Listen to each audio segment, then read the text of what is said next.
महात्मा गांधी, बाल गंगाधर तिलक और भगत सिंह, इन तीन पर जिस धारा यानी कि 124 ए यानी कि राजद्रोह, जिसे आम भाषा में देशद्रोह कहते हैं, इस पर अब भारत में चर्चा तेज हो गई है। आखिर भारत में अब राजद्रोह का मामला क्या है, ये कानून कहां से आया, ये सारी बातें हम आपको बताएंगे। लेकिन पहले हमें जानना ज़रूरी है कि आखिर अभी मामला चल क्या रहा है।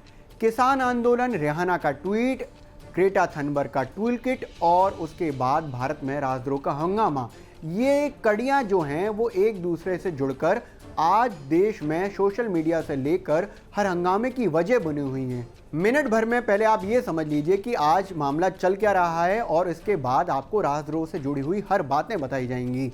सबसे पहले आप ये जान लीजिए कि 83 दिन से जो किसान आंदोलन भारत में चल रहा है, उस पर 2 फरवरी को पॉप स्टार रिहाना ने एक ट्वीट किया। उन्होंने लिखा कि हम इस पर बात क्यों नहीं कर रहे हैं। उसके बाद सब लोग इसी पर बात करने लगे। इसके बाद पर्यावरण कार्यकर्ता ग्रेटा थनबर्ग ने भी इसका समर्थन किया। ग्रेटा थनबर्ग के समर्थन के बाद उन्होंने एक टूल किट शेयर किया, जिसको थोड़ी देर बाद डिलीट कर दिया गया। बस मामला यहीं फंस गया। आखिर ये टूल किट होता क्या है? टूल किट यानी कि एक दस्तावेज, एक डॉक्यूमेंट, एक ऐसा डॉक्यूमेंट जो किसी भी प्रोग्राम, किसी भी आंदोलन को आगे बढ़ाने के लिए स्ट्रेटेजिकली एक्शन प्लान को बताता है, उसमें जुड़े हुए इन्फ्लुएंसर की जानकारी देता है। ये टूल किट जब शेयर किया गया, उसी के बाद मामले ने धार पकड़ ली और अब दिल्ली पुलिस इस टूल किट को ही आधार बनाकर सबसे पहले पर्यावरण कार्यकर्ता दिशा रवि को गिरफ्तार करके उन पर सेडिशन का चार्ज लगाया है। इसके साथ ही उनकी साथी निकिता जैकब और शांतनु को पुलिस तलाश रही है और उनके खिलाफ गैर जमानती वारंट जारी कर दिया है। दिल्ली पुलिस की दलील है कि टूल किट को तैयार करवाने के पीछे खालिस्तानी समर्थक संगठन पॉलिटिक्स जस्टिस फाउंडेशन का हाथ है। अब आप इसमें यह जानिए कि इस पर क्या आरोप हैं। तो दिशा रवि पर आरोप है कि उन्होंने टूल किट के लिए एक व्हाट्सएप ग्रुप बनाया।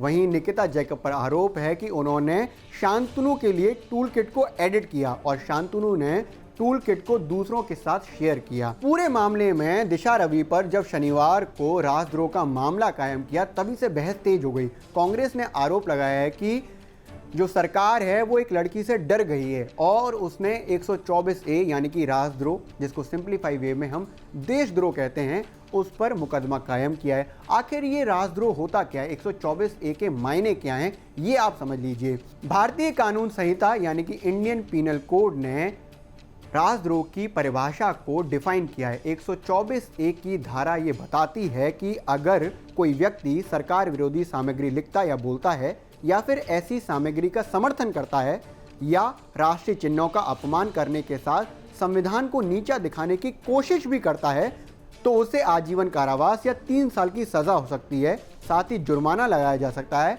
या फिर ये दोनों पनिशमेंट एक साथ दिए जा सकते हैं। आखिर ये राजद्रोह का कानून आया कहाँ से? 17वीं शताब्दी में इंग्लैंड में जब ये कानून आया तो विचार था कि सरकार या साम्राज्य के प्रति जो नेगेटिव टिप्पणी या विचार है वो सत्ता को हिला सकती है, सत्ता को कमज़ोर कर सकती है। तब ये कानून आया। भारत में इस कानून को इतिहासकार थॉमस मैकाले ने तैयार किया। जब उन्होंने आईपीसी को 1860 में लागू किया, तब ये कानून आईपीसी में शामिल नहीं था, लेकिन 1870 में सर जेम्स स्टीफन को इसकी ज़रूरत महसूस हुई और उन्होंने आईपीसी यानी कि इंडियन पीनल कोड में इसको ऐड कर दिया। आज से 120 साल पहले 1891 में ब्रितानी सरकार ने सबसे पहले राजद्रोह का इस्तेमाल किया। एक अखबार के संपादक जोगिंदर चंद्र बोस के खिलाफ ये मुकदमा कायम किया गया जो 124 ए में था।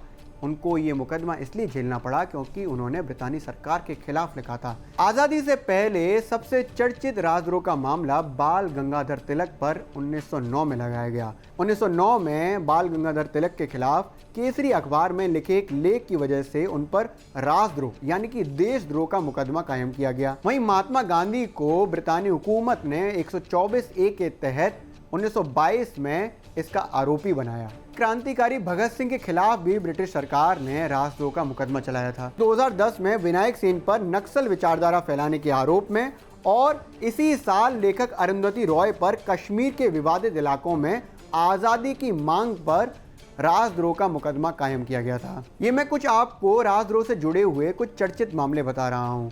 2012 में आपको ध्यान होगा कि कार्टूनिस्ट असीम त्रिवेदी के खिलाफ उनके कुछ तस्वीरों के कारण उन पर राजद्रोह का मामला कायम किया गया था। अगर आंदोलनों की बात करें तो 2012 में कुडनकुलम न्यूक्लियर पावर प्लांट का विरोध कर रहे ग्रामीणों के खिलाफ तमिलनाडु सरकार ने सेडिशन का चार्ज लगाया था। वहीं 2015 में पाटीदारों के लिए आंदोलन कर रहे गुजरात में आंदोलनकारियों के खिलाफ और 2019 में सीएए का विरोध कर रहे प्रदर्शनकारियों के खिलाफ भी सेडिशन के चार्जेस लगे थे। 2014 में यूपी में 60 कश्मीरी स्टूडेंट्स पर पाकिस्तान की जीत पर चीयर करने की वजह से राजद्रोह का मामला कायम किया गया था, जिसको बाद में कानून मंत्रालय ने एक एडवाइस के तहत हटा दिया था।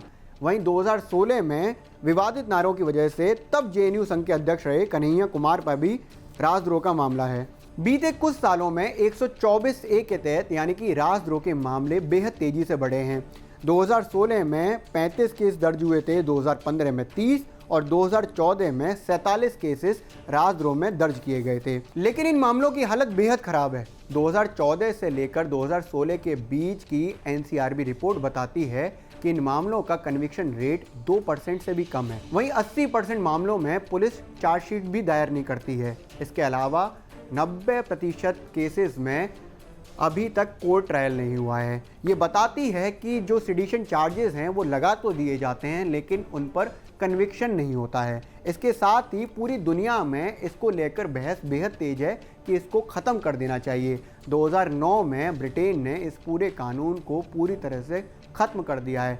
2010 में ऑस्ट्रेलिया ने इस कानून को बदलकर इसकी जगह एक दूसरा कानून लागू कर दिया है। भारत में भी 2018 में कानून मंत्रालय ने इसके बदलाव की सिफारिश की थी, लेकिन मामला वहीं अटक गया और इसके आगे बात नहीं बढ़ी। भारत में धारा 124A यानी कि राजद्रोह कानून के विरोधियों का मानना है कि ये कानून पूरी तरह से गांधी दर्शन के मूल सिद्धांत असंतोष के अधिकार की अवहेलना करता है। वहीं देश के पहले प्रधानमंत्री JL नेहरू ने राजद्रोह के कानून के पनिशमेंट को लेकर कहा था कि ये अत्यधिक आपत्तिजनक और अप्रिय है। पंडित नेहरू का मानना था कि हम जितनी जल्दी इस कानून से छुटकारा पा लें उतना ही हमारे लिए बेहतर होगा।